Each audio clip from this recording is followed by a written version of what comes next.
কেবলের সাজা নামাজে কাজা পিছে ধরে মোর দুই ধারে পাজাহারা পারিনি বলিতে সওয়ালের জবাবেতে লোহার ডান্ডা মেরে করে দেয় সাজারা ও আমার পায়ে বেড়ে হাতে ছিকল গো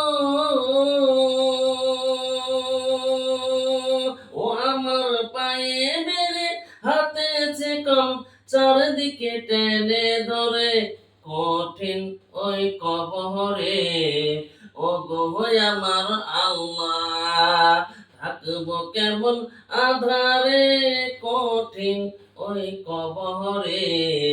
ও গো আমার আল্লাহ।